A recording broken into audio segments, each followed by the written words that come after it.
This episode of Stand Up and Holler is brought to you by Thrive Fantasy. Come prop up on Thrive Fantasy this football season. Thrive Fantasy is a daily fantasy sports and esports app for player props. With Thrive, you can eliminate the countless hours of research and focus on only the top tier athletes that have the biggest impact on the game. Choose 10 out of the 20 available player props to build your lineup. Each prop is assigned a fantasy value for both the over and the under based on how likely it is to hit. Hit the most props and rack up the most points to win a share of the prize pool. Use promo code REACT when you sign up today, and you'll receive a 100% instant first deposit match up to $100. Download Thrive Fantasy on the App Store or Play Store or by visiting their website, www.thrivefantasy.com. Sign up and prop today.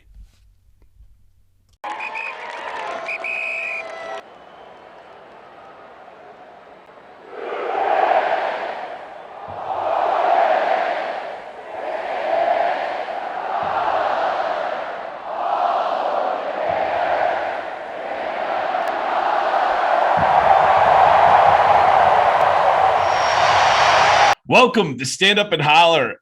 My name is Nick Newton. I'm joined, as always, by Will Miles. And on tonight's episode, we will cover how the Florida offense matches up against the Georgia defense this weekend in Jacksonville, how the Georgia offense matches up against the Florida defense, some advantages and disadvantages to keeping Todd Grantham on staff. And yes, I did use the word advantages in there. Sorry about that, folks. There's some of you out there. And we'll cover Will's latest article on the case for Dan Mullen. Will, before we dive in, it's Georgia week, man. Normally this is a time to be really excited about Florida Gator football, but tough week coming into this one after LSU, Will.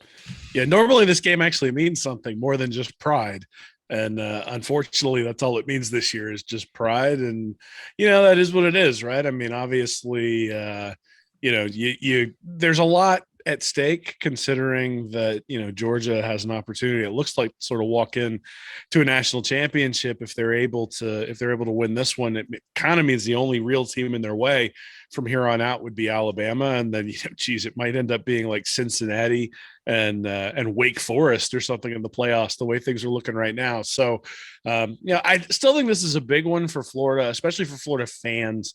You beat Georgia, even you're 5-3. It feels way different than 4-4. You're 2-2 against Kirby Smart. You can start talking about being able to move into next year with the momentum of being Georgia. I saw a stat today where since last year's win over Georgia, Florida's 8-6 and Georgia's 11-0.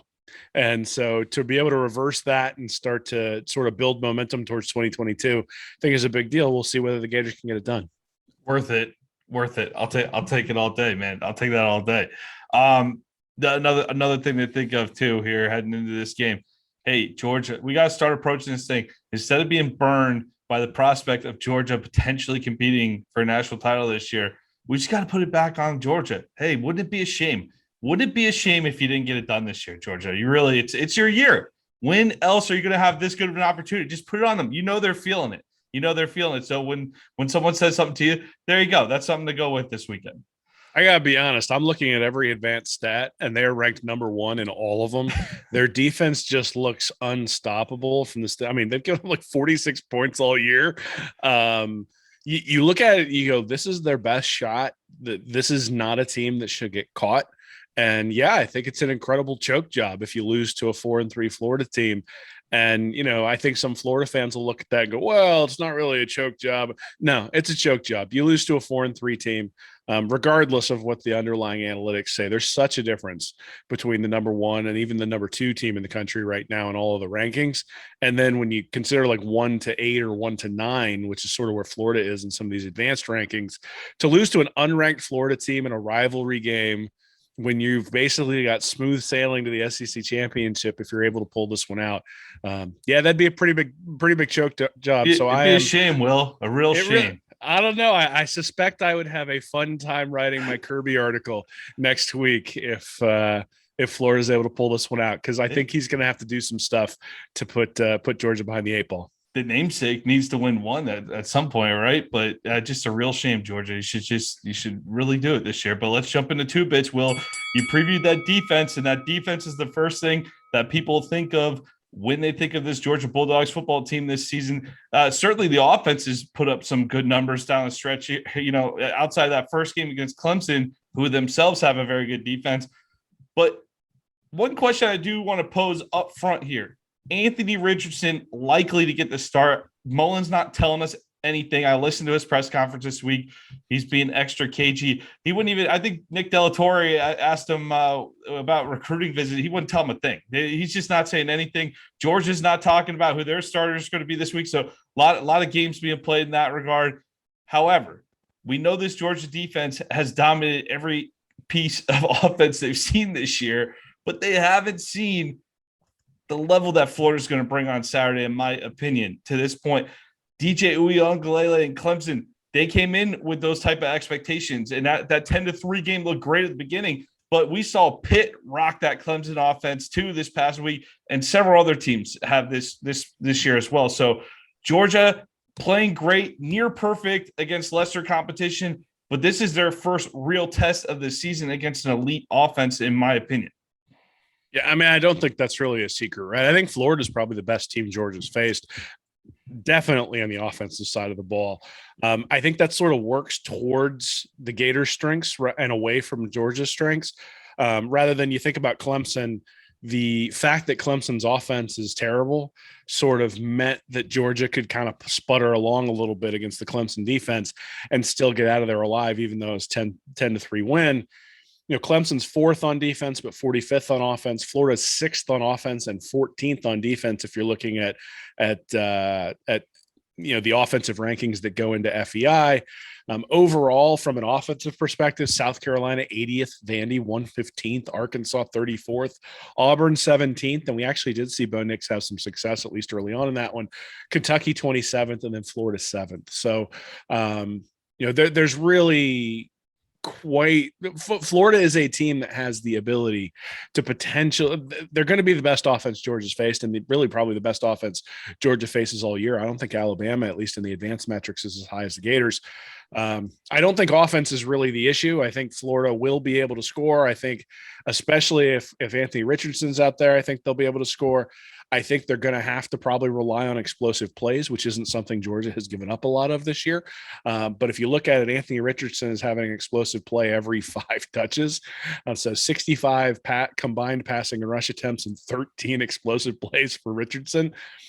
He's going to make some mistakes, right? He might turn the ball over and it could get ugly quickly if he turns the ball over quickly. But if you get up 14 points or 17 points on Georgia and sort of start leaning into the fact that offense isn't their strength, I think that's maybe one of the ways that Florida can really sort of establish things. The other thing is we've got some articles coming out on Read and Reaction by Bud Davis. So check him out at JBudDavis on Twitter if you have the opportunity.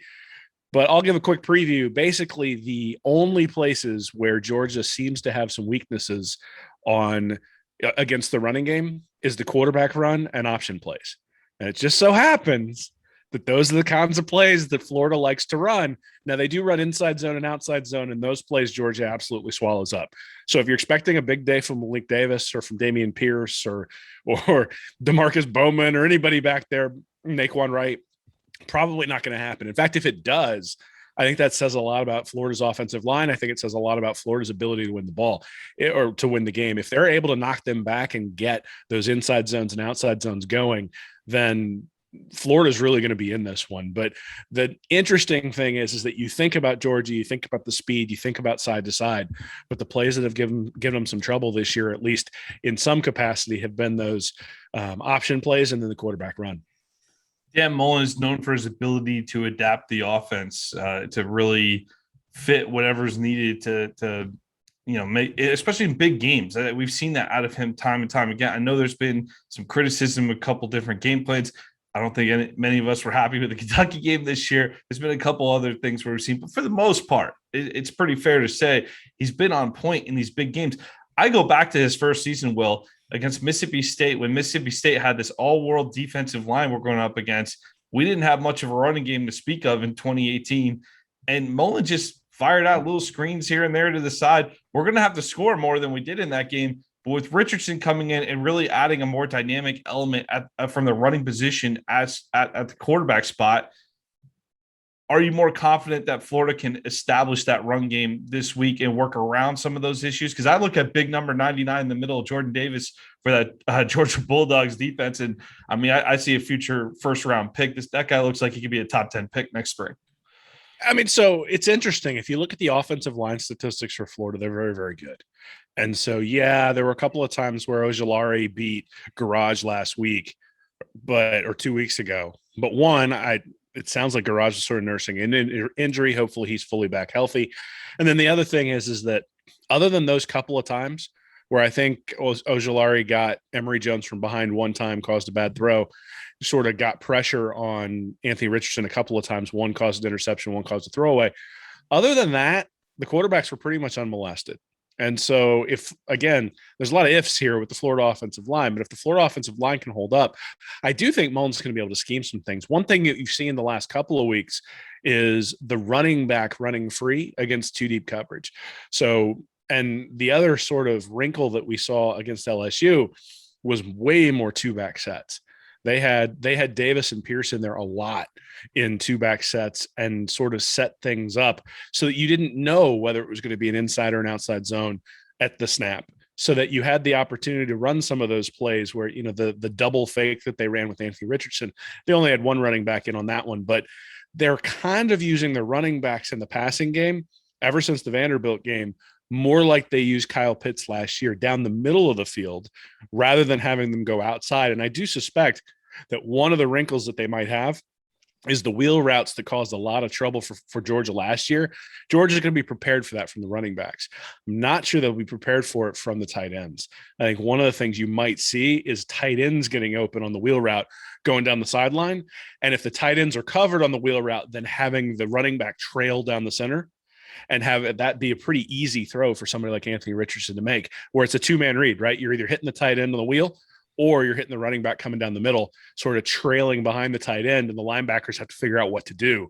And, that's one of Mullen's strengths really is making the defense have to make a choice.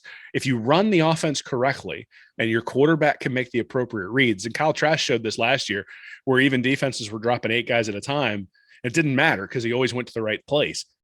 If you run the offense correctly, there is no answer.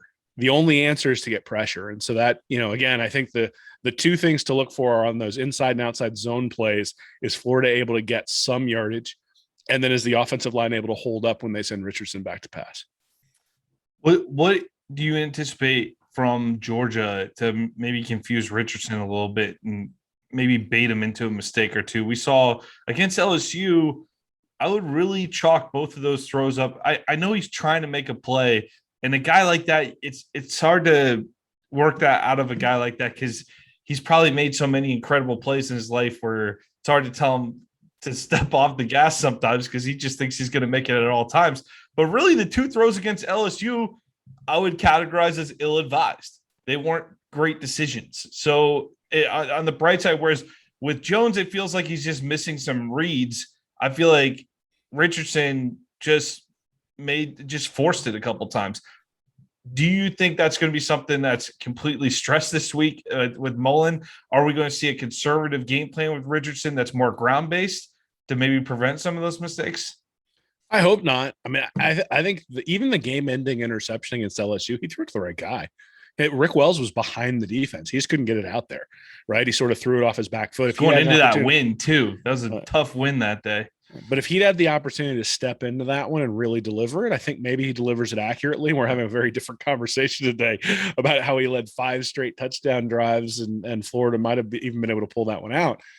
So that's the first thing. Is I hope they're not ultra aggressive. The other thing though is Georgia, unlike LSU, is going to be able to get pressure at times with its front four, and in fact might be able to get pressure the entire game with its front four. In that case, I think you see a lot of dropping into zone, because one of the things that Anthony Richardson has not proven yet is that he's going to be able to fit it into tight windows against high-level athletes when they play zone defense.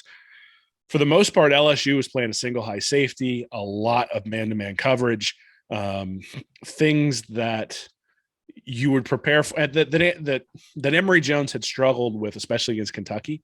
And, I suspect that they kind of played the defense that Emory Jones has struggled with the entire second half because they really hadn't prepared for Anthony Richardson, at least not in large doses. Now he's shown he can take care of that particular defense. You're not going to have a lot of, I don't think there's a lot of value in blitzing him continuously. I think what you're going to see is some zone blitzes, some things where defensive linemen are falling back into throwing lanes. So those little slants that were open and we were kind of excited that the ball was coming out quickly. Those things are going to start to get taken away. I think those are the kinds of wrinkles you're going to see from Kirby Smart is probably some baiting him into throws from the standpoint of if it's 3rd and 12, that everybody's going to drop to the line, to the first down to gain line. And they're going to try to make him dump the ball off to Malik Davis 3 yards in front of the line of scrimmage, come up and make the tackle. That's probably the right play. Will Anthony Richardson make it, or will he force it into the defense when they drop 8 guys or even 9 guys in that case? Maybe they only rush 2, but that to me, I think is probably going to be where the game's won. They're going to be a couple of 3rd and 12s. And the question is going to be, is Florida going to be patient? Is Anthony Richardson going to be patient? Is he willing to take the ball and run and maybe gain 6 and punt? Is he willing to dump the ball off, maybe gain 6 or 7 and punt? Or does he try to force the ball in? We've seen a few times that he's thrown a couple of worm burners when he's really reared back to throw it hard. There was one in the LSU game. There was one in the Vanderbilt game too, where had a guy open and just, threw it into the ground. So I do think that when he starts squeezing the ball a little bit hard, when he's really trying to get something on it, he can become inaccurate. And if he tries to do that on a 3rd and 12, he may sail it, or he may put one short right into the arms of somebody who can then take it the other way. So it's about 7:30, 8 p.m. on Saturday. You look up at the end of the day, what did Anthony Richardson in this offense do against the Georgia defense? I think Florida has an opportunity to get to 28, maybe 31 points. I think they have that opportunity. Now they're going to have to make everything out of their drugs. You can't screw around and have Emory Jones and Anthony Richardson play 50% of the snaps each. If you do it that way, you're going to score 17 points, maybe. Mm-hmm. You're going to have to let somebody get into a rhythm. And if you decide to play Emory Jones, I think you just play Emory Jones. I don't think it makes a lot of sense to bring in Anthony Richardson for the 3rd drive of the first half and the 3rd drive of the second half. Like at some point, you got to have confidence in the guy you're going to put out there. Now, I think we all believe that Anthony Richardson needs to be that guy. But that to me is a big key. You're going to obviously have to convert when you get in the red zone, but that also is a place where I think Anthony Richardson can make some things happen. But, if they throw interceptions when they're down in the red zone, give away opportunities for points, if they don't get aggressive on 4th down, when they get to like the 38 or 39 yard line and it's 4th and 2, if they don't just take those shots, then, they're going to have to find all those little edges to put together and maybe get some extra points out of things. And, we'll see whether they can do it. I think when we look up, it'll be somewhere between 28 and 31 points. And if it's 17 to 24, then I think we'll know that there were some turnovers there that, hindered the offensive performance. How we're making the assumption here that Anthony Richardson is starting, but it hasn't been officially announced, obviously. How much are you expecting to see Emory Jones, assuming Richardson's the guy? I would expect to see him maybe on some 3rd and 1s. Let him be the guy who takes the hit on 3rd and 1. My guess is they've probably got a couple of plays that are going to involve both of them, where, you might have some trick plays, or you might try to do some things to keep the defense honest, where you'd have Emory Jones split out wide, or, where you'd have Anthony Richardson split out wide and you would run it. There's some opportunities to do some tricky things when you got 2 guys who can throw it. And both of them can run it too, right? It's not like you got Kyle Trask back there handing it off to Emory Jones. I mean, whether it's snapped to Emory Jones or Anthony Richardson, the defense is going to have to account for it. But, I guess it's interesting. I said 28 points or 31 points. Georgia's only given up 46 all year. So, it's they're going to have to do something nobody else has done against the Bulldogs if they're going to pull this one off. If they're going to meet my expectations. Clemson, Kentucky, Arkansas, probably your 3 best offenses you faced this season, though. So not exactly facing world-beating offenses either. Even though all you need to know about the Georgia defense is look what Florida's defense has done against lesser competition. All right, so it's still really impressive to do what they're doing against lesser competition. It's no guarantee. And with that, we'll go to 4 bits and unfortunately talk about the Florida defense here, because we'll save the Grantham talk for 6 bits, I suppose. So I'll save that before we start off on that. But hey, you're looking at this Georgia offense, and I think that most people would identify this as the vulnerability for the Bulldogs going forward. But Will, are they doing that based on the past Is this what have you really seen from the 2021 Georgia offense? Because I feel like they're hitting a little bit of a stride here with Todd Monken and really JT Daniels. He's only appeared in 3 other games so far.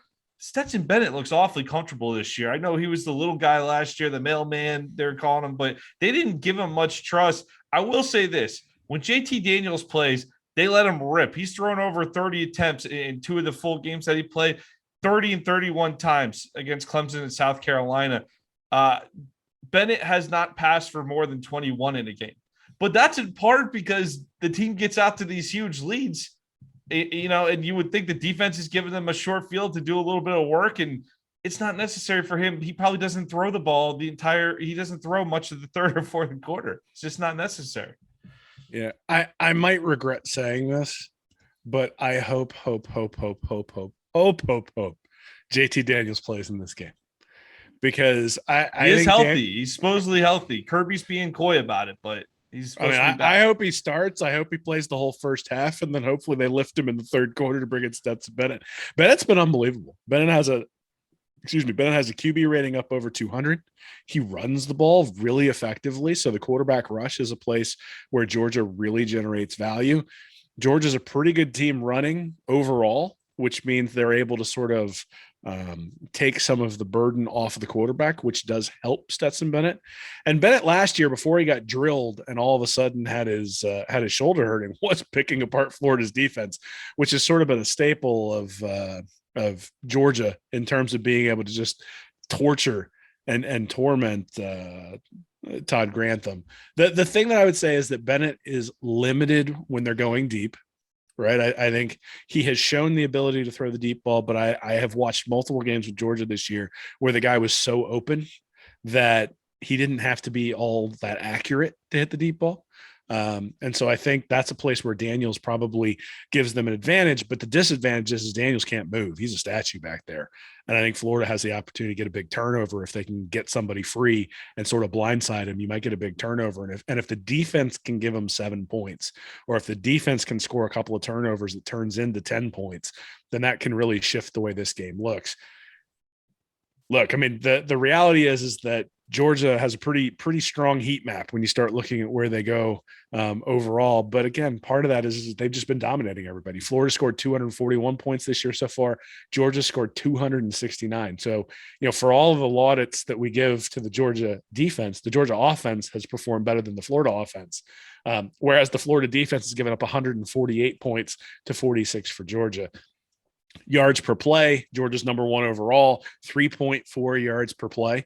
And so Florida's 23rd at 4.9. So that doesn't sound too bad until you realize that if you go to 6.4, which is the difference between, so Georgia and Florida has a 1.5 yard difference.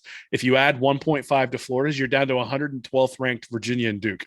So the difference between a top 1 defense and a top 20 defense in the NCAA is the difference between the top 20 defense and the 112th defense in the NCAA. So it's a big gap between Georgia's defense and Florida's defense. And that's sort of been that's been one of the staples of Georgia. It's one of the staples of Florida is that they have not been consistent on the defensive side of the ball. We felt that all year. Now, I will say that one area where I think Florida has really improved is I think the secondary is getting better. I think when you look at Trevez Johnson, when you look at Rashad Torrance, when you look at Jason Marshall, and then having Kyrie Elam out there back healthy, I think the defensive backs are starting to play much, much better. They obviously got torched on that counterplay against LSU. I was thinking about this today, and I said this last week or 2 weeks ago, and you sort of looked at me incredulously, but I said I'd rather lose to LSU than lose to Georgia. And I do wonder, that counter has been there and has been something Florida struggled with, but no one has just hit it play after play after play after play.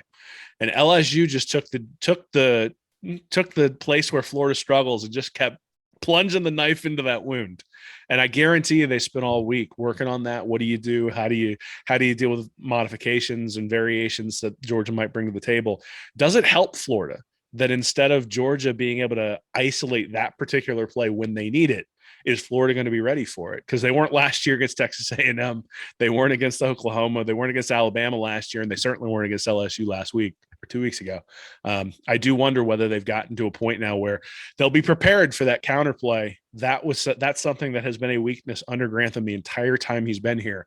And if they're ready for it, if they got embarrassed enough to where they're going to take it on, does that then sort of help? Is it better that it happened against LSU than Georgia being able to take advantage of it? Something I've been sort of pondering. Obviously the LSU loss stinks, but at the same time, you only get better by failing, right? And so hopefully they're able to take advantage of that.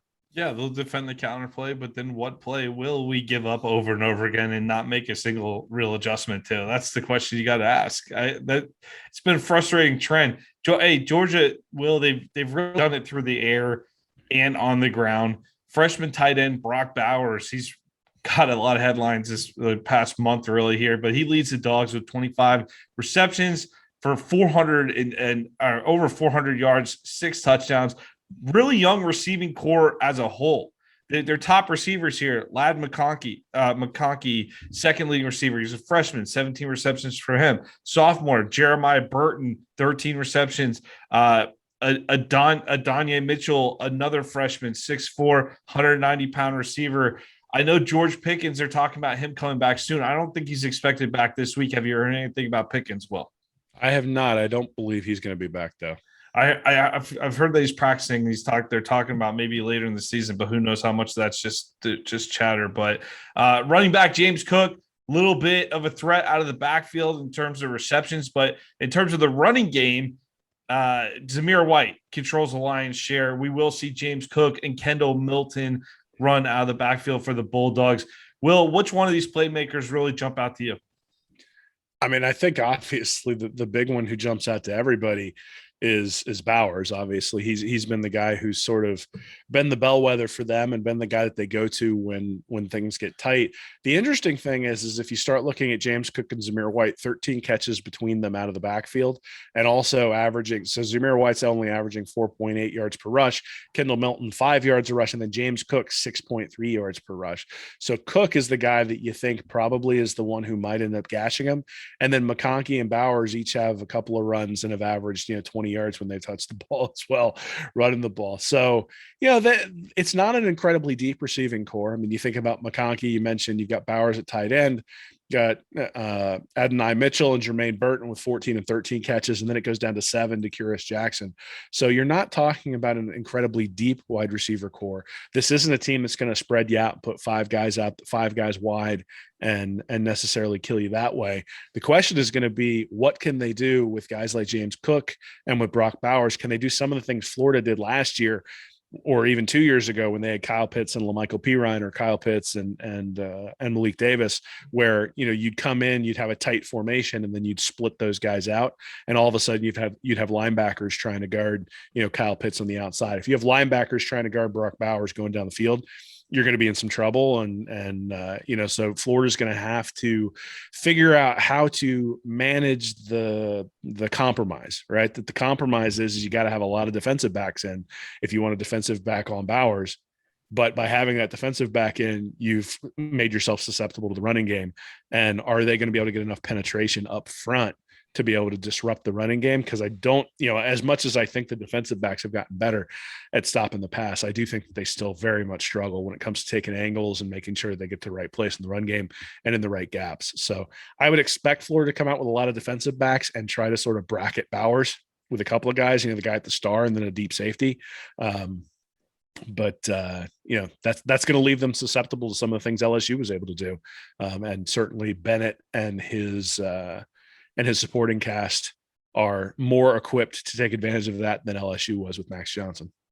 Where's this defense going to be by the end of the day, Will? How's the Gator defense going to play? I mean, I don't think they'll play that well. I think they're going to struggle to get off the field. Third down conversions have been an issue.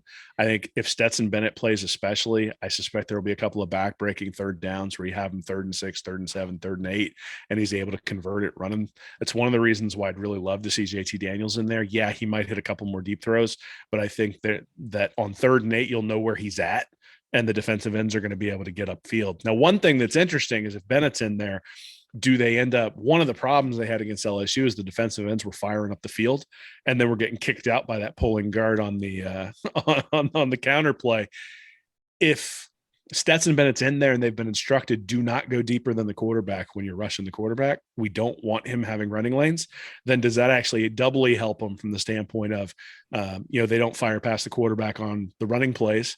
And then they also don't allow the quarterback out to run when there's an opportunity there. But, that I really, Bennett's running ability worries me more than his passing. He's going to come down to earth at some point. No one has a 210 QB rating or whatever it is. I mean, he's got 11 touchdowns, 2 interceptions, 210.9 QB rating. That just doesn't make sense when you look at his overall career. You look at last year, he averaged 7.6 yards per attempt, 128 was his QB rating over the course of 8 different games. So this year in 6 games, he's 57 of 82, so 69% completions, 12.1 yards per attempt. He's hit on deep throws. He's been very, very accurate, but he also hasn't been moved off of his spot very much. And so, if a team can pressure him, I do think there's an opportunity to get him to throw some errant balls. He certainly showed that last year. I'm sure he's better this year than he was last year, but you don't typically see that kind of leap from quarterbacks from one year to the next. Certainly not quarterbacks who don't have the high school pedigree to suggest you're going to see that sort of leap.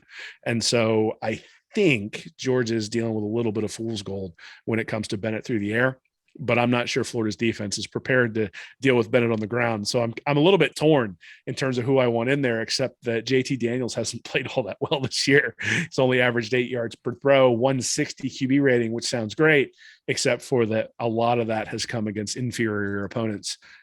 Bennett's played the majority against the teams that have been good this year. As well as Bennett has played, he's only thrown 11 more passes than JT Daniels, who's only appeared in basically 2.5 games. So they don't let him rip it as much, but he's highly efficient. To Will's point, he's playing very well, highly efficient quarterback right now for the Georgia Bulldogs. Something for our current defensive coordinator to think about in 6 bits here. Will, we wanted to ask the question, even though maybe the one side of the list is longer than the others, but what are some of the advantages and disadvantages to keeping Todd Grantham on? I was highly disappointed that a move was not made. I was in favor of making the move last offseason. I think when you're at the University of Florida and you could actively point to one side of the ball and say that definitely cost us a shot at a championship, time to make the move. So Grantham, okay, we made the move. I stopped complaining about it once the move was made because, Mullen's going to do what Mullen's going to do. But now we're at a point where you're halfway through the season, and yes, you've seen improvement, but I'll let you, I'm not stealing your thunder, but the gist of what you said, Will, which has been spot on, we're dominating lesser teams. We struggle against the good ones. And unfortunately, to win championships, you have to beat good teams, if I'm not mistaken. We've done it a couple times at this school. We just can't count on the defense in the big moment right now. So I would think one of the only advantages to keeping Grantham around, Will, to go on the advantages side here, is to keep some sort of continuity in the middle of the season. But I'll let you address that on the field, but let's talk about off the field too. On the disadvantage side, we're seeing recruits, especially defensive recruits, drop like flies in the last week here. So maybe address that too. What's going on off the field? Well, I mean, I think everybody knows what's coming, right? I mean, the Grim Reaper is standing behind old Todd. It's just a question of when is the sickle going to get buried? When it comes to him being the defensive coordinator here, you let his contract expire at the end of the year, or you let him go now. It's really sort of a question of semantics for the most part. I do think that there's value to continuity, though, right? I mean, there's value to not. With all the issues that Florida's defense had lining up last year, I do think we've seen progress this year on the defensive side of the ball. I don't think it's good enough, but I think we've seen progress. Like I said, I think safety at Rashad Torrance, I really think Florida's got something there with him at safety. I think he's a really good player. I think Jason Marshall has come along very well on the outside. 2 young players, by the way. Yeah, I do wonder whether a little bit of, I'm gone anyway, so to heck with it. I'm going to go ahead and go out guns blazing. Do we see some of the younger guys on the defensive line come in? They've given Valentino and Newkirk and Truesdell quite a bit of time up front, less time or more time than Gervon Dexter. But I think Dexter is a guy that you really need to see excel for a bunch of the plays against Georgia. We'll see. There has been less. There's been less exotic blitzes this year. Like there have been a few, but there haven't been real exotic blitzes. And I do wonder whether he's going to start bringing some of those things out of his pocket just because he sort of knows, hey, this is it. Like this is my opportunity and I'm going to let it all hang out. And the reality is that he made his adjustments too slowly against Alabama. And the adjustments that he made were things that I thought he should have known going into the game based on film study of Alabama, what Bryce Young had done. But at the same time, he did make very effective adjustments there in the second and the third quarter against the Tide and was able to really give Florida time to get back into the game. I don't think Georgia is an offensive juggernaut. So when you look at the way these teams sort of match up, the question is, this is not Jake Fromm with a bunch of first round draft pick NFL guys on the outside and just picking apart Florida defensive backs who can't cover them, and Grantham trying to bring blitzes and just, leaving Coker open, going straight down the field, right? Like that's not what this is. I don't think what this is going to look like. I think the real advantage here that we're all aware of is Georgia's defense versus Florida's offense. So in some cases you think of it and say, okay, Florida's defense is a liability. I don't necessarily think that you think of that in this particular game, and maybe some of those exotic blitzes that he can bring out in this game are going to give Florida an advantage because, for all of the laudits for Stetson Bennett, he is going to come back down to earth. For all of the things that people have said about JT Daniels, he is a statue. And so if you can get to him, if you can get those game changing turnovers, then you're going to have an opportunity. The issue with Grantham is he hasn't been able to get those game-changing turnovers against anybody who's any good. And, that'll sort of be the question. But, I mean, the continuity is the main thing. That's the real advantage to keeping Grantham around. Is there a second advantage, though? Well, I mean, I don't know, right? I mean, who do you have as the defensive coordinator? Is David Turner? Is he the guy who takes over? I don't know if it matters that much at this point. You got to figure. I mean, I give one of these guys a shot. I think at this point, we know what. Hey, listen, Todd Grantham's going to get another job the second he leaves Gainesville. He's going to get another job. So I'm not sitting here acting like it just hasn't worked out from a championship level. Mullen has put championship level offenses on the field. I do believe this offense with Anthony Richardson at the helm can be a championship level offense. So even though the offense has struggled at times this year, maybe a little too much of the tinkering with Mullen wants his guy to work and he's being stubborn about it. You can make that case that it struggled at times, but the defensive side of the ball, when it matters most, has not gotten the job done time and time again. And I think at that point, you look at that and you go, we know what this is. We know what the guy is. We know what kind of defense he's running. And yeah, he's got some young players. You lost Ventrell Miller earlier in the season too. That didn't help the defense. He was definitely a leader on that defense. But to your point, are they better than last year? Yeah, they're better than last year, which was one of the worst defenses in school history. But is that really much of a plus?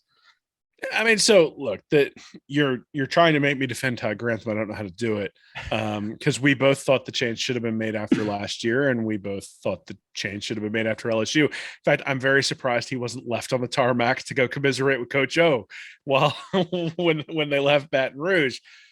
However, Florida's defense this year does on an EPA, so expected points added basis, on a per play basis, Florida's defense is above average.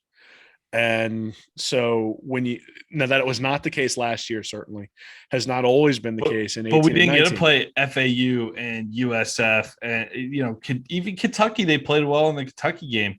The Kentucky offense didn't run all over us or anything. All right, so I have one other advantage for you, and the other advantage is that when the fans start booing, if Florida gives up some touchdowns, they won't be booing the players. They'll be booing Todd Grantham. And so there's your other advantage, the continuity and then the lightning rod for everybody so that the players aren't the ones getting criticized. So Jason Marshall, go ahead and jump that route. Take a guess and jump that route. That's what you're saying? Trust your instincts, man. Trust your instincts. Oh, man. All right, let's move on to a dollar. You wrote a good article on Read and Reaction this week, Will. For those of you that have not checked it out yet, be sure to head over to readandreaction.com. Will Miles' article, Dan Mullen is at a crossroads. Should fans give him more time?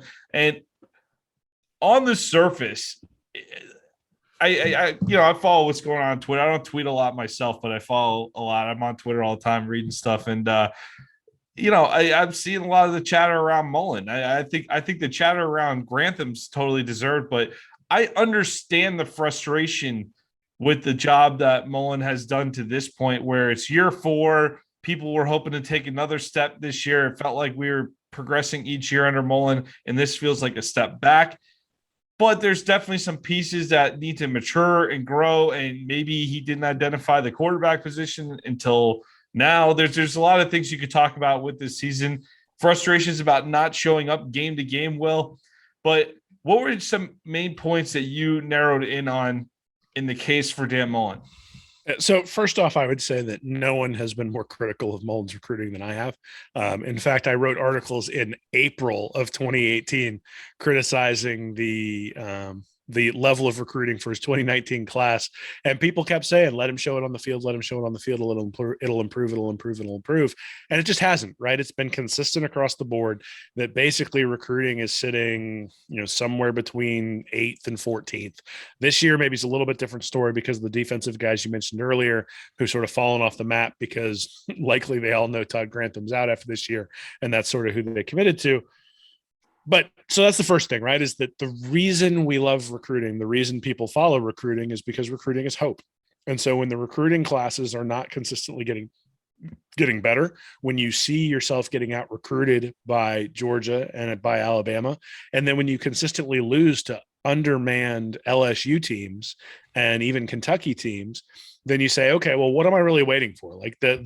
Like shouldn't we make a change because somebody who recruits at a top 5 level, even if they end up being a terrible coach, at least the cupboard will be full when we finally find the good coach. Now, I don't think that's necessarily a wise thing to do. I think you could say that's kind of the turnstile that Florida State has wound up in with Willie Taggart and then Norvell.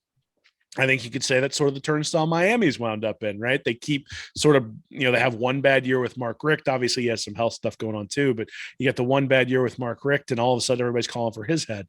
And you bring in Manny Diaz, and he hasn't been any better. And in fact, I think in many ways has set that program back a little bit further. So that's sort of the backdrop, right? Is you gotta there's a debate to be had, I think, that's legitimate, which is that is the recruiting at an elite level, and if it's not, is it worth making a change to try to get to a place where you would have that?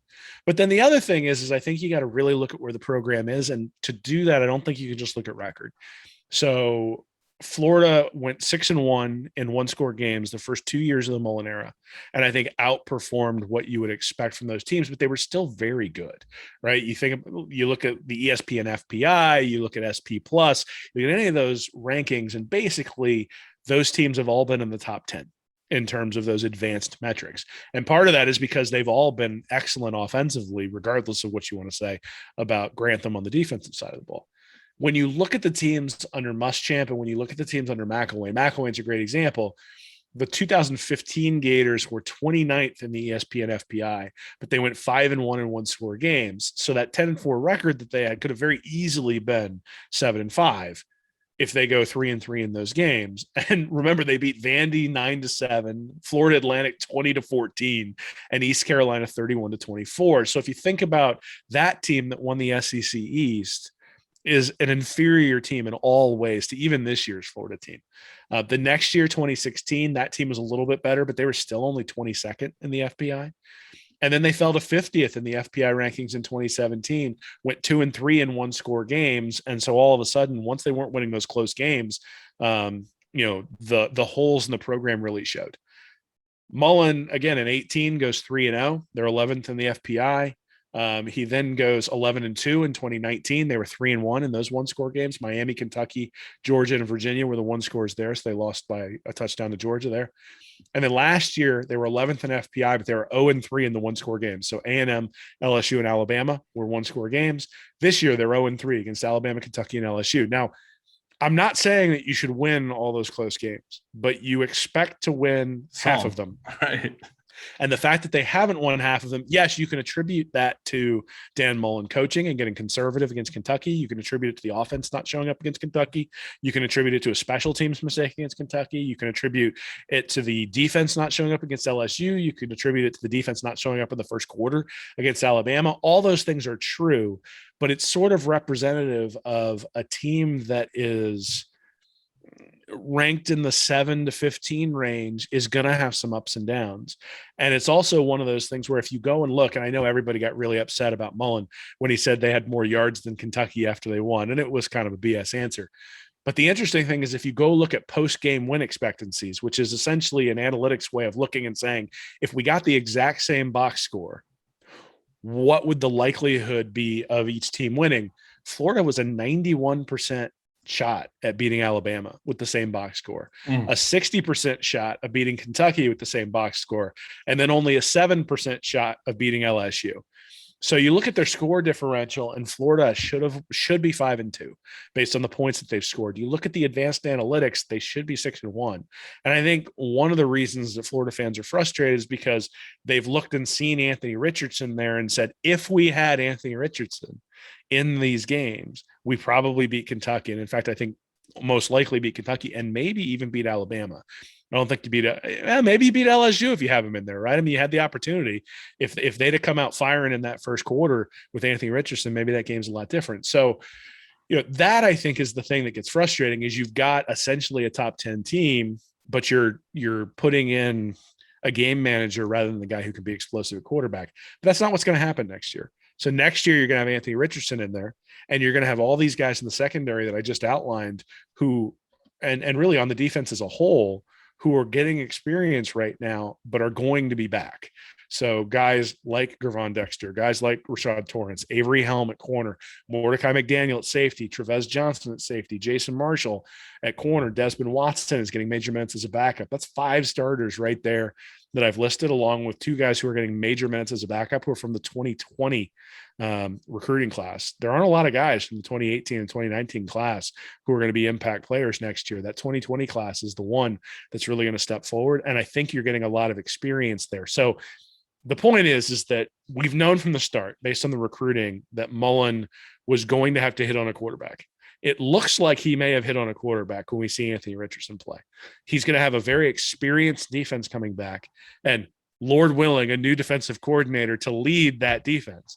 And if you get a defensive coordinator who can turn this unit around and get them to play consistently, I don't even think they have to be great. I think they just have to be consistent to where they play the same against FAU that they do against Georgia, that they do against LSU. If we can get a defensive coordinator in here who can play consistently, I think Florida has the opportunity to have a really special season next year. And the question I would ask is, you've gone through the 4 years of subpar recruiting or sub-elite recruiting. I don't think it's subpar, sub-elite recruiting. Isn't it worth seeing what you get in year 5 when everything's set up for that to work, as opposed to building up this noise machine that's going to cause problems downstream? Like, the reality is you've got a real shot, if you're Florida, next year to make some significant noise. And if Mullen can't get the job done with his hand-picked star at quarterback and with a new defensive coordinator, then I think you can have a conversation. But to have it now seems premature, especially considering that most coaches take a step back in year 3, but in the year of the transfer portal, or in the era of the transfer portal, I think Florida sort of delayed that, right? I mean, by bringing in guys who could help limp things along, by having a guy like Kyle Trask on the bench until they finally needed him in 19 and 20, and getting an otherworldly season from both Kadarius Toney and Kyle Pitts last year, they were able to offset. I mean, if they had this year's offense and last year's defense, that team goes 5-5 last year, maybe 4-6. Right. The fact that those 3 guys on offense pretty much carried the team to an 8-4 record. I know people say, yeah, we had a championship level offense, which is absolutely true, but things didn't really match up that well. Those guys sort of artificially boosted Florida's record last year. I think the offense this year has sort of artificially decreased their record, not because they've been bad overall, but because they've been less efficient. And so that's sort of the point of the article. I think I've pretty much read the entire article at this point, but it goes really fast when you do it. It's really fast, man. It's not bad. I guess the conversation here, let's say it is it's an ugly one on Saturday, And you have a year ago, Florida comes out of Jacksonville with the biggest win of the Dan Mullen era over Georgia, and you come out with a big loss on Saturday, hypothetically here. Is it possible for the noise to go up much more around Mullen than it already is right now? Because I think the LSU game drove it up to pretty high levels. I mean, I think everybody expects him to lose this game, right? I mean, I think we certainly do. At least I look at it and I don't have a lot of confidence that Florida's going to be able to like dominate this one or anything like that. I mean, if they prove me wrong, great. I'm still going to be watching, obviously. I'm still hoping, I'm still rooting as a fan. But all the analytics point. I mean, we were joking earlier about what a choke job it would be, but it'd be an incredible choke job for for Georgia to take a down Florida year and not be able to do what Florida did last year, which is Georgia was having a down year. Florida had an offense that couldn't be stopped, and they took advantage of it in this particular game. And so, I mean, I think it really depends on how you finish, right? You can't stub your toe against South Carolina or Florida State or Missouri or any of those other guys, right? You got to finish 8-4, and then you got to go to a bowl game and dominate sort of a substandard Big Ten team and build momentum for next year.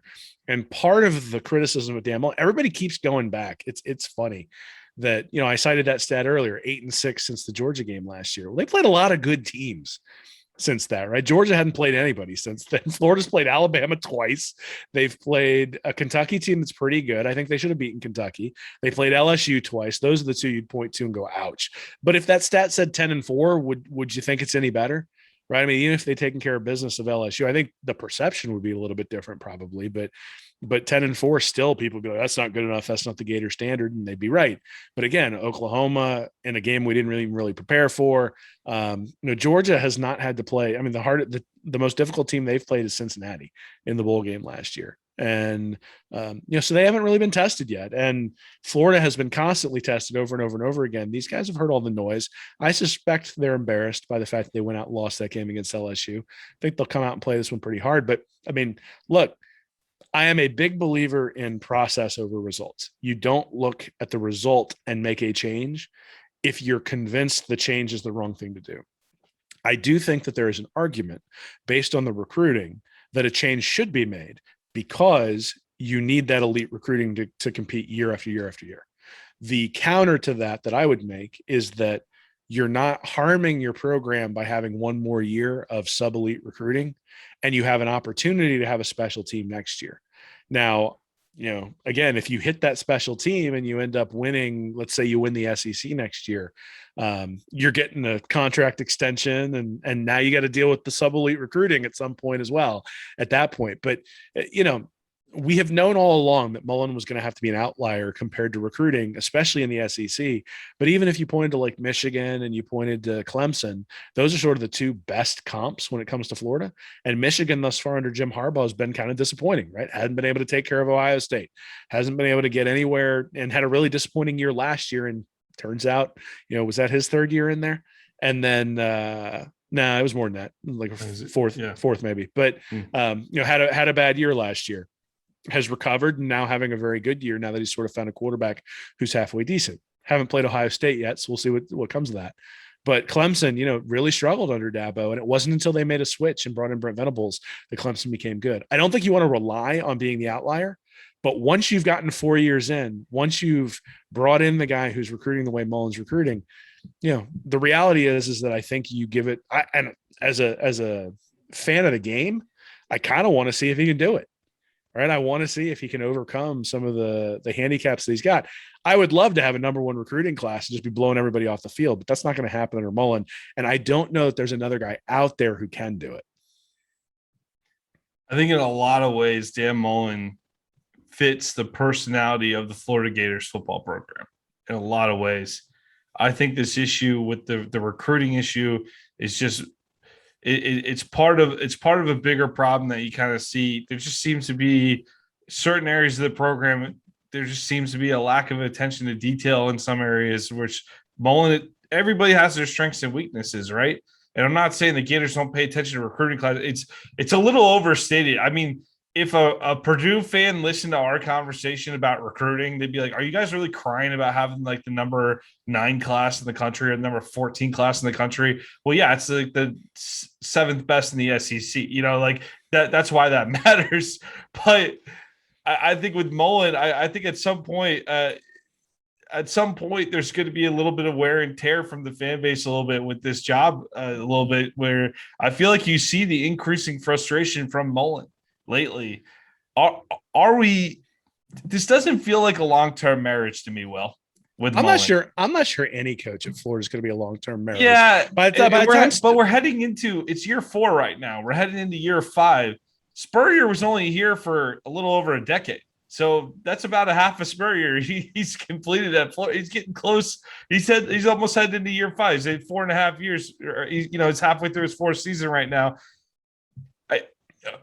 This recruiting problem, is it really ever going to get solved? I think with 3 years from now, $1,000 on the table 3 years from now, is Mullen the head coach here at Florida? Whether he leaves by choice, maybe he blows up with Anthony Richardson next year, rides a Heisman Trophy in a historic season into the NFL. I'm not saying we're getting rid of Mullen. I'm saying Mullen might leave at some point. I think, look, Florida is a crucible. There is no doubt that Florida is a crucible. And Mullen is not really all that keen on PR.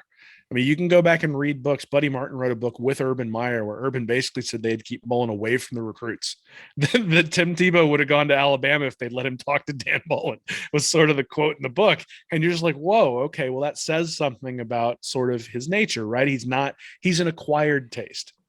And the thing about Florida is we're very much that Animal House where it's like, they can't do that to our pledges. Only we can do that to our pledges. And so, Mullen, if he embraces that aspect of things where, hey, you're going to get a lot of criticism from the fans, but you're going to get a lot of love and you're going to get a lot of money. And those two things come along with it. If he can embrace that, then he'll be here for an extended period of time. If it wears on him, like it wore on Urban Meyer, and to be honest, like it wore on Steve Spurrier towards the end, then, no, he won't be here for a long time. But I don't think that there's not this magic fairy dust that 3 years from now recruiting is going to get better. If you look at the site, Read and Reaction, we don't write about recruiting very often. And that's not because we don't want to. I mean, recruiting drives numbers like you wouldn't believe. But at the same time, how many times can you write the same story? And the story is we're going to end up somewhere between 9th and 13th. And, we're going to end up 5th or 6th in the SEC, and that's not going to be good enough to compete regularly. But again, I look back and it's interesting. So Florida's won a national championship in 96, 2006, and 2008. So 3 national championships in the last 30 years. And I wonder if you go and ask LSU fans, was the 19 season worth it for the 20 and the 21 seasons? Absolutely. Yeah. So if Mullen rides, Heisman level Anthony Richardson next year with an improved defense, with a defensive coordinator, and Florida flies the flag, do I care that he went 8-4 or 9-4 this year? I don't care. Nope. Right. It's sort of what I said 2 weeks ago. I don't care about losing to LSU. It doesn't matter. But no, I said that before the LSU game. And obviously afterwards, it was an unpleasant thing to have. You don't have to keep confessing. It's all on tape, Will. Yeah, but I'd rather beat Georgia, and that's the thing, right? Is that there are things that matter to Florida fans. Beating your rivals matter, and Spurrier beat Georgia like a drum. Had some trouble with Florida State and Bobby Bowden. Urban Meyer beat Georgia and Florida State like a drum, and Tennessee, and that's why he's revered as a guy who, when the games counted, stepped up big. Mullen can start that narrative against Georgia this week if he can figure out a way to scheme his way into a win, get Kirby to win a Kirby Award, and ruin Georgia's season, because a loss to a Florida team, I think because the advanced analytics actually won't be looked at too poorly, but a loss to a Florida team sort of decreases the aura of invincibility of these Bulldogs. If Alabama can take them out in the SEC championship game, they miss out on the playoff. And we're all obviously very, very happy with that. So I think he has an opportunity to redeem himself this season, especially in this Georgia game, but I don't think this season matters. I mean, that's not the right way to say it. If we could play spoiler for Georgia, that would be significant. Absolutely. But I also don't know that it matters, right? If we get beaten by like a drum by Georgia, there's going to be a segment of the fan base that's done. But the minute next year starts And the minute Florida goes out and scores 50 points in the first 3 games, and the defense looks way better with a new defensive coordinator, all those people are going to come right back. Mm-hmm. Because here's the deal. We are a fickle fan base, but we reward you when you're elite. And that is what this program is about. A little bit spoiled from that run in the 90s was just unbelievable. And I think you get used to that. You get used to that level of success, and when you're not having it, it bothers you. But I want to jump back to what I said about Mullen potentially going off the. My point is this: the Florida job, if you just look at it historically, there's not a lot of guys who even hit the 8-year mark in Gainesville. Maybe like there's a few back. You got to go back into, maybe 8 to 10 in that range. That's about, but not a lot over 10 for sure. So we're heading into Dan Mullen's in his 4th year right now. So when we have these long talks about recruiting and everything, like we kind of know who he is at this point, and we should just enjoy the product on the field to some extent. I know it's frustrating it's hard to enjoy when we watch against LSU. What are we enjoying right now, buddy? Well, Anthony Richardson in this offense. I mean, and they tortured Georgia last year. They absolutely torched the Bulldogs on the offensive side of the ball last year. Once again, playing from a deficit early in the game. Let's hope that if you win the coin flip, you better accept the ball. I want the ball first if I'm Florida and Dan Mullen. But I guess my point is we're talking about making a case for Mullen, doing all this stuff, but we might only have a couple more seasons with the guy. Just enjoy what you got right now in the moment, because I think in terms of we want that Urban Meyer level of recruiter, we know that's not who Mullen is. We know that's not who he is. And if we want that, we do have to go in another direction at some point. Well, that's the argument. Yeah, no, I understand, but I think I don't think it's ever going to happen with Mullen. And I think it's just a matter of figuring out how long Mullen has the appetite to stay here, or how long you're set. So there's 2 things. One, from everything I understand, Mullen has the full support of the athletic program, and so and so he's not going anywhere. As he should at the moment. He's earned it. Yeah, Florida's not going to get rid of him. So that's the first thing. Yes. But the second thing is I do think it's a legitimate conversation to say, and the same way in major sports like baseball is a great example of this, where you'll have a team that just tanks. Right. And basketball did this with the process. God, I'm up here in Philadelphia. You got the 76ers who were just terrible for years. And the point is that the losing helped you get to where you needed to get. And that doesn't do any good in college football, but the recruiting gets you to where you have an opportunity to compete year after year after year. And so if you're building a program in the NBA, or building a team in the NBA, there is value to sacrificing short-term wins for long-term success. And I think that's kind of the argument. It's a fundamental, the straw man of Mullen deserves another year or two. Yeah. I mean, okay. I think that's not the argument that people are making. The argument people are making is that we've seen the ceiling and the ceiling isn't good enough. So let's bring in somebody who has a higher ceiling, even if they have a lower floor. I think there's risk to that. And I think the thing that contingent of fans ignores is the risk that we've seen at Florida State and Miami and Texas, or our own program, and other programs as well, circa 2011 through 2017.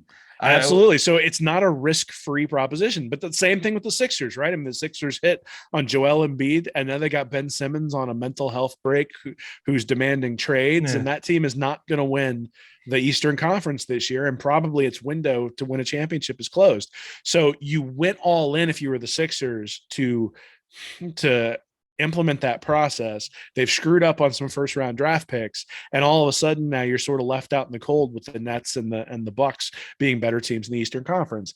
And that's the problem, is if you bring in somebody that you think is going to be a lights out recruiter, and that person either doesn't recruit at the level you need or isn't the same level of coach of Dan Mullen, now you've set your program back. And so there's a risk, right? And I think it's very easy to say Mullen's not recruiting well enough. Let's bring in somebody else. Surely somebody else can recruit better. And that's true. But I mean, I think that may be true, but at the same time, finding somebody who's going to be able to scheme and develop and have a team that can put up 35, 36, 37 points a game is not, we've seen it, is not just like the easiest thing in the world in the SEC. And so there's a risk with making that change. And I think it is an argument to be had. I'm not saying that we shouldn't have that discussion.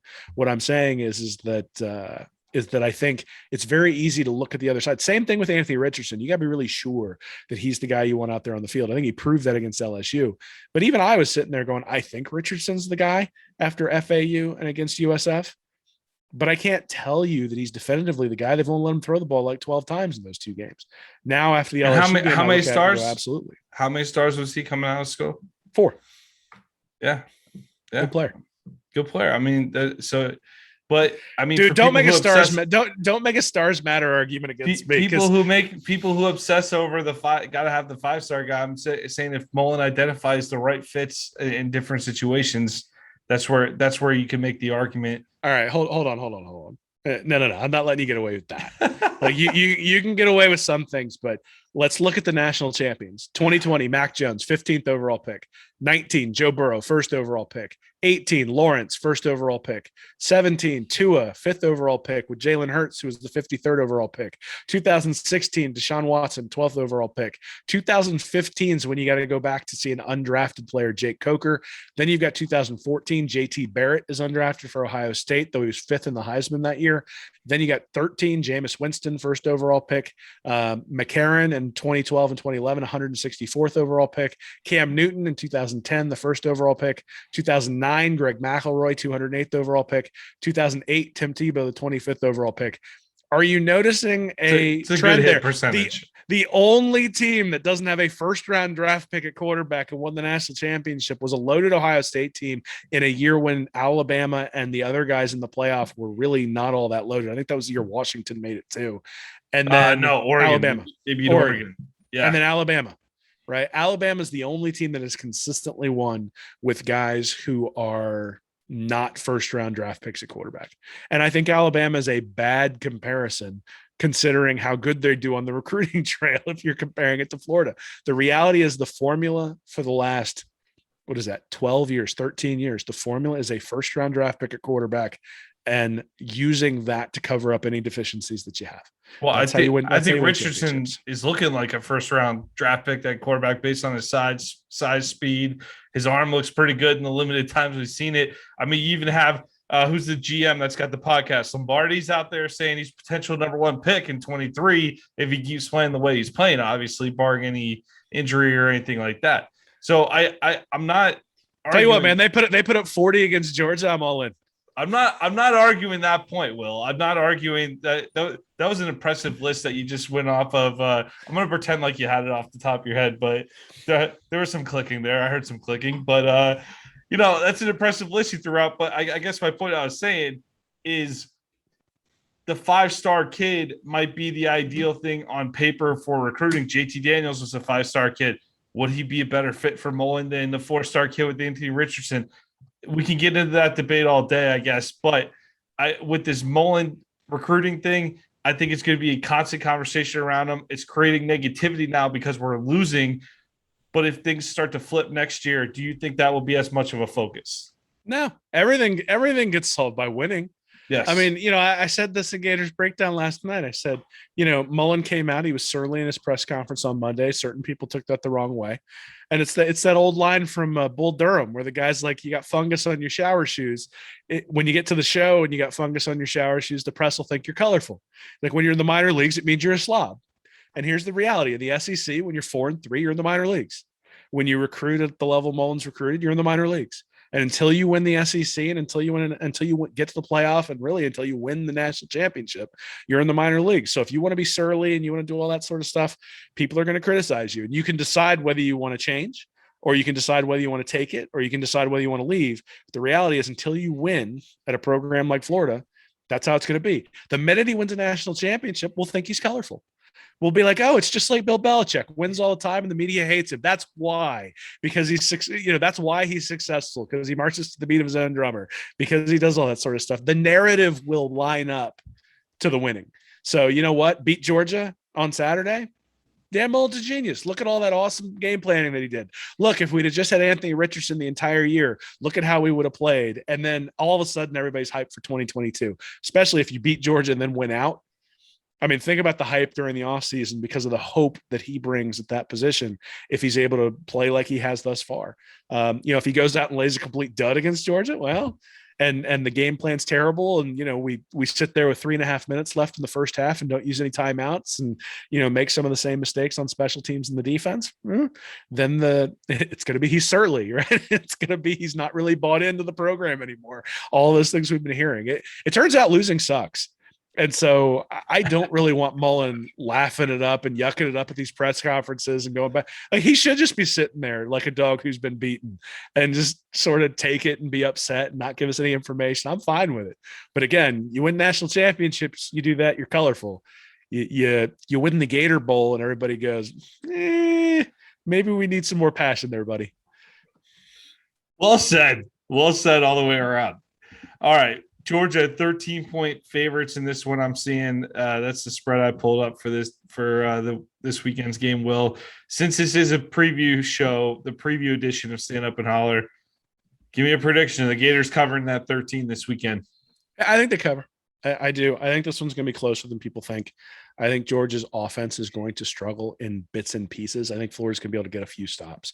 I don't think they're going to get a ton of stops, but I think they're going to get a few stops. I don't know what the over-under is. I suspect the over is probably the wise one to take in this one. Like I said, I think Florida's going to end up somewhere between 28 and 31.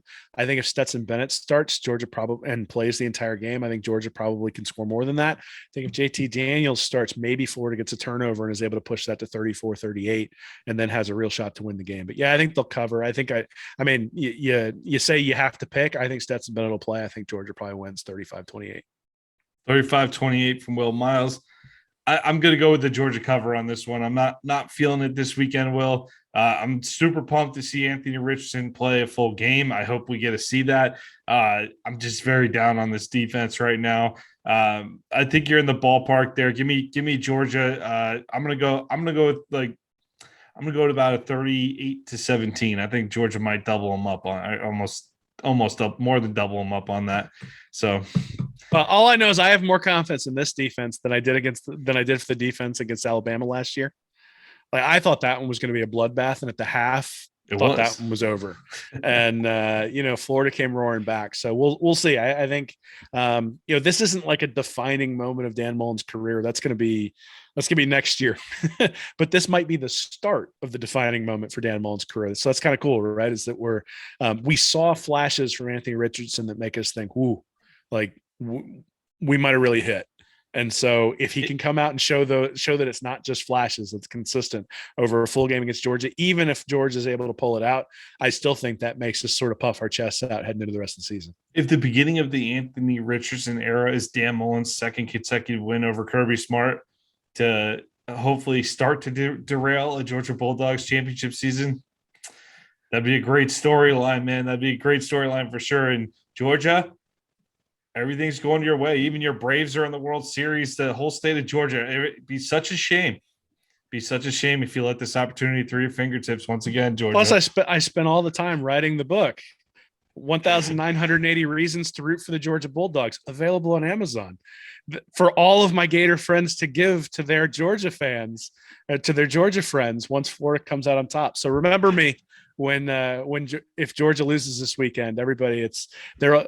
I'll have to figure out whether I can get Amazon to give like a special, buy one get one free or something, so you can give them to all your Georgia fans. You sell it for $19.80, man. Just sell it for $19.80 on the website. Just get it all the way through. All right, this has been another edition of Stand Up and Holler, previewing the Florida Georgia game. A lot to talk about tonight. Cover the whole gambit on Dan Mullen, I think, in his prospects going forward. But looking forward to this game, Anthony Richardson going into Jacksonville to face the number 1 ranked Georgia Bulldogs. We'll see y'all after the game on Sunday, or we'll put out an episode. We'll go back to Sunday this week, put it out late Sunday night, early Monday morning. Go Gators. Big one this weekend. Let's get it done. Go Gators. Thank you for watching this episode of Stand Up and Holler. Be sure to subscribe to the Read and Reaction YouTube channel, join our Patreon community at Read and Reaction for bonus content each week, and check out our website at readandreaction.com. I'm Nick Knutson, joined by Will Miles, and as always, go Gators.